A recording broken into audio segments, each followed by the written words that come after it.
छात्रों का आपके अपने चैनल रिकर्जन मैथ थ्योरी में हार्दिक स्वागत है। हम लोग पढ़ रहे थे प्रश्नावली 3.3। प्रश्नावली 3.3 का तीसरे प्रश्न का हम लोग 3 प्रश्न हल कर चुके हैं।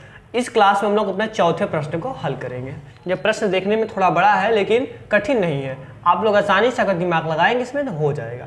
देखिए प्रश्न यहाँ दिया हमारा, एक नगर में टैक्सी की भाड़े में एक नियत भाड़े के अतिरिक्त चली गई दूरी पर भाड़ा सम्मिलित किया जाता है।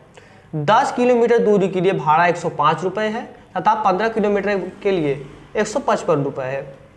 नियत भाड़ा तथा प्रति किलोमीटर भाड़ा क्या है? एक व्यक्ति को 25 किलोमीटर यात्रा करने के लिए कितना भाड़ा देना होगा?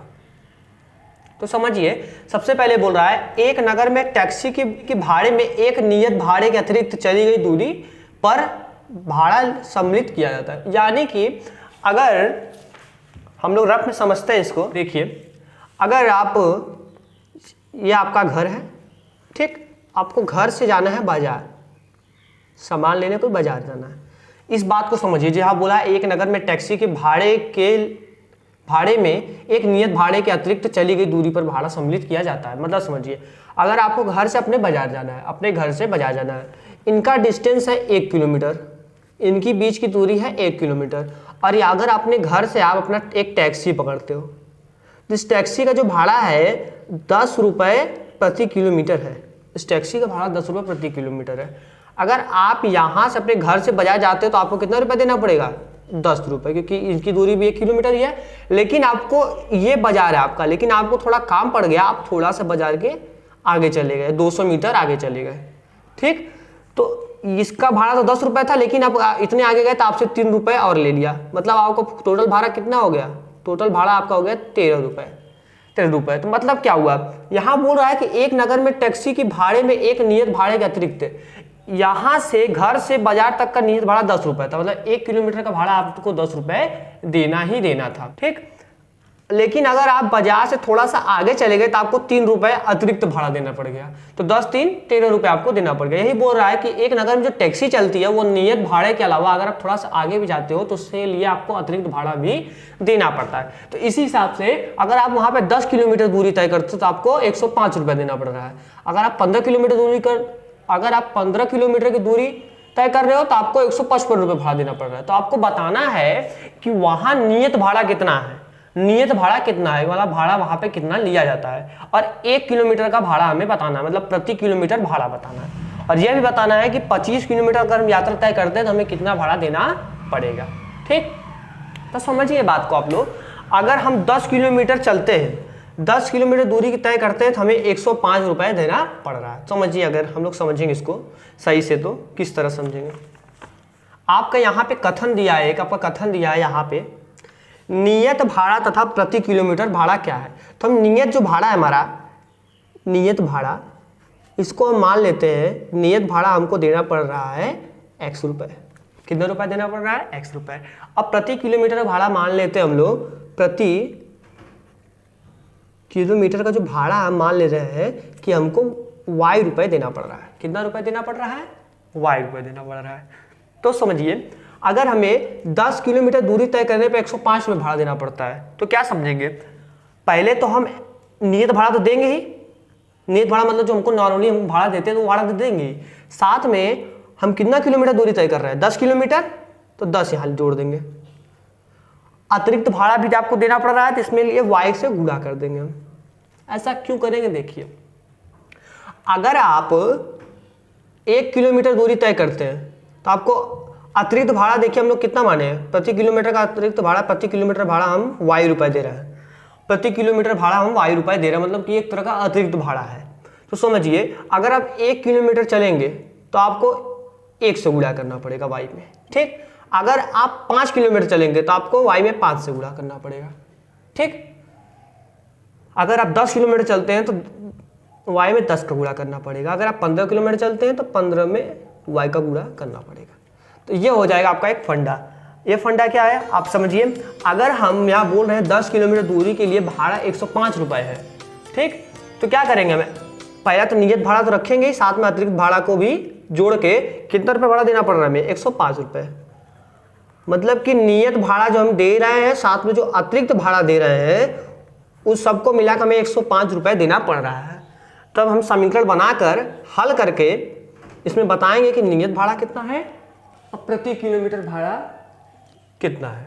ठीक, तो चलिए इस प्रश्न को हल करना प्रारंभ करते हैं हम लोग। यहां लिखेंगे अपना प्रश्नानुसार। माना हमें क्या माना था, नियत भाड़ा मानना था। नियत भाड़ा कितना रुपए माने थे हम लोग, x रुपए। और प्रति किलोमीटर भाड़ा, प्रति किलोमीटर भाड़ा हम लोग मान लेते हैं हमारा हो जाएगा y रुपए। प्रति किलोमीटर भाड़ा हो जाएगा हमारा y रुपए। अब समझिए, पहले कथन को यहाँ लिखेंगे तो लिखेंगे प्रथम शर्त अनुसार, या प्रथम शर्त। हमारा प्रथम शर्त क्या था वो समझिए। प्रथम शर्त बोला था कि 10 किलोमीटर दूरी के लिए भाड़ा 105 रुपये देना पड़ रहा है। तो हम लोग पहले नियत भाड़ा को लिखेंगे। ठीक, 10 किलोमीटर चल रहा है मतलब कि 10y बराबर 105। ठीक, ये बन जाएगा हमारा पहला समीकरण। इसी तरह से दूसरी शर्त को हम करके लिखेंगे।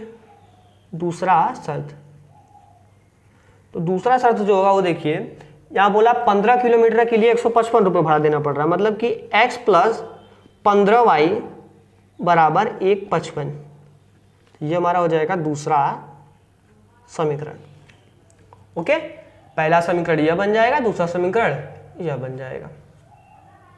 हम इसमें कोई भी समीकरण को लेकर हल करना है प्रारंभ कर देते हैं। तो हम क्या करते हैं, ये देखिए, हम इसमें से x का मान निकालना है हमें, या y का किसी का भी निकालना है, तो हम सबसे पहले x का मान निकालते हैं। तो प्रथम समीकरण से, या समीकरण नंबर पहले से, प्रथम समीकरण से, प्रथम समीकरण यह है। तो देखिए यहाँ लिखेंगे x प्लस 10y बराबर 105। अगर इसमें से x का मान निकालेंगे तो कैसे निकालेंगे, यहाँ x हो जाएगा बराबर 105 प्लस 10y इस पक्ष में जाएगा तो माइनस 10y। इस तरह से हम x का मान निकाल लिए। निकल गया x का मान। हम क्या करते हैं, अब देखिए x का मान, x का मान समीकरण 2 में रखने पर, समीकरण 2 हमारा यह दिया हुआ है, x प्लस 15y बराबर 155।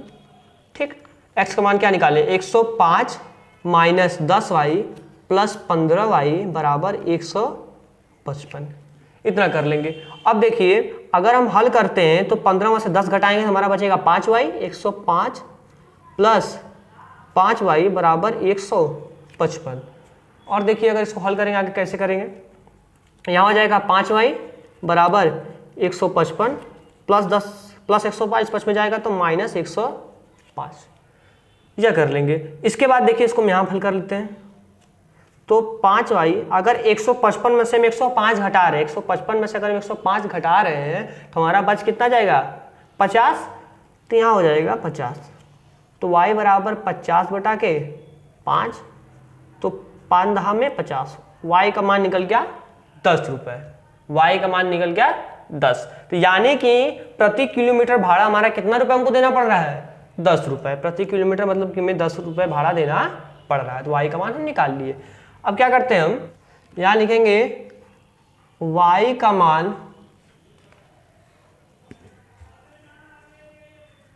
y का मान समीकरण 1 में रखने पर, समीकरण 1 हमारा यह दिया हुआ है, x प्लस 10y बराबर 105। ठीक, अगर हम y का मान 10 रखें तो x प्लस 10 गुणे 10 बराबर 105। ठीक है, अब देखिए यहाँ हो जाएगा 10 दहा में 100 बराबर 105 बराबर x बराबर 105। इस 100 इस पक्ष में जाएगा तो माइनस 100। तो 105 में से अगर हम 100 घटा रहे हमारा आंसर आएगा x का 5। y का मान 10 आ गया हमारा। y का मान देखिए यहाँ पे हमें y का मान हमें 10 मिल गया और x का मान 5। यानी कि जो हमारा नियत भाड़ा है, वो 5 रुपये निकल गया और जो हमारा प्रति किलोमीटर भाड़ा है वो 10 रुपये निकल गया। आया समझ में। चलिए, नियत भाड़ा हमारा 5 रुपए, यहां लिख देंगे नियत भाड़ा, ठीक। और यह प्रति किलोमीटर भाड़ा, ठीक। अब ये हमें प्रश्न में एक और बात पूछा था, क्या पूछा था हमें प्रश्न में कि एक व्यक्ति को 25 किलोमीटर यात्रा करने के लिए कितना भाड़ा देना होगा। तो अब बात को समझिए, अगर हम तीसरा शर्त लेते हैं, तीसरा शर्त, तो समझिए हमने क्या बताया, जितना किलोमीटर चलेगा उतने में y का गुणा होगा। तो देखिए हम तो सबसे पहले x लिखते हैं, फिर उसमें जोड़ते क्या है y। 25 किलोमीटर चल रहा है तो मतलब कि 25y, ठीक। यहां बराबर 0। अब समझिए, अगर हम x का मान निकाल चुके हैं 5, 25 गुणे, और यहां y का मान हम लोगों ने निकाला है 10, y का मान 10, तो y का मान 10, तो 5 25 का 10 पे करेंगे 250, 250 में अगर 5 जोड़ो तो हमारा आ रहा है 255 रुपए, 255 रुपए। यानी कि हम क्या समझ गए, अगर हमें 25 किलोमीटर की दूरी तय करनी है, हमें 25 किलोमीटर की यात्रा तय करनी है, तो हमें 255 रुपए खर्च करने पड़ेंगे, ठीक। मुझे उम्मीद आप लोगों को प्रश्न अच्छी तरह से समझ आ गया होगा, ठीक है। आज के लिए सिर्फ इतना ही, अब हम अगले क्लास में मिलेंगे तो कुछ और प्रश्नों को हल करेंगे। तब तक के लिए धन्यवाद।